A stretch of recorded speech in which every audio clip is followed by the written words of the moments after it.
میترسم یه روزی برسه که اونا نبینم، بمیرم تنها.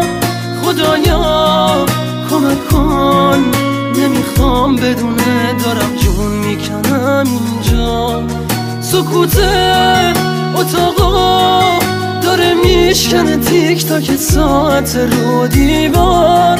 دوباره نمیخواد بشه باور من که دیگه نمیاد